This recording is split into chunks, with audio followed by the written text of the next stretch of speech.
എൻ്റെ അമ്മ എല്ലാ മാസവും കണ്ണനെ കാണാൻ ഗുരുവായൂർ പോകും. ഇപ്രാവശ്യം അമ്മയ്ക്ക് കൂട്ടായി ഞാനും അച്ഛനും ഉണ്ട്. നേരത്തെ തന്നെ ട്രെയിൻ ടിക്കറ്റും ഹോട്ടൽ റൂമും ഞാൻ ബുക്ക് ചെയ്ത് വെച്ചു.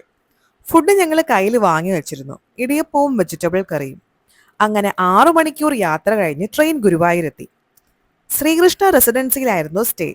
3 മണിക്കാണ് ചെക്ക് ഇൻ ടൈം. അതുകൊണ്ട് തന്നെ റിസപ്ഷനിൽ ബാഗേജും വെച്ച് ഞങ്ങൾ നേരെ അമ്പലത്തിലെത്തി. ഏപ്രിൽ 30 അക്ഷയ തൃതീയ ദിവസമായിരുന്നു അന്ന്.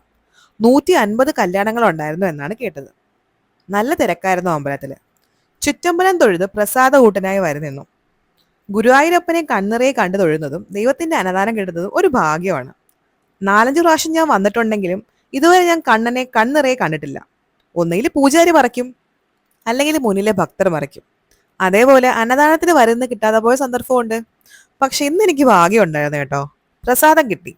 വളരെ ലളിതമായൊരു ഊണ്. അതിന്റെ രുചി എനിക്ക് പറയാൻ വാക്കില്ല. നിങ്ങൾ ഒരിക്കലെങ്കിലും കഴിച്ചു നോക്കണം.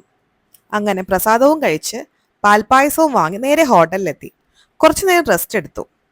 വൈകുന്നേരം ആയപ്പോഴേക്കും കുളിച്ചൊരുങ്ങി അമ്പലത്തിലേക്ക്. ധാവണിയായിരുന്നു എൻ്റെ വേഷം. ഫോണും ബാഗും എല്ലാം ലോക്കറിൽ വെച്ച് മാത്രമേ അകത്തേക്ക് പ്രവേശിക്കാൻ പാടുള്ളൂ.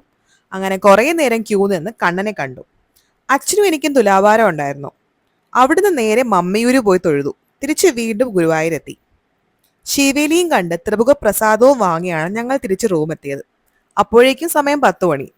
നല്ല ക്ഷീണം ഉണ്ടായിരുന്നു. കൂടെ കാൽപാദത്തിൽ നല്ല വേദനയും. കുറേ നേരം നിന്നേയല്ലേ. കിടന്നത് മാത്രമേ എനിക്ക് ഓർമ്മയുള്ളൂ. പെട്ടെന്ന് തന്നെ ഉറങ്ങി. പിറ്റേന്ന് രാവിലെ തന്നെ തിരിച്ചു. അങ്ങനെ ട്രെയിൻ കയറി തിരിച്ച് വീട്ടിലേക്ക്.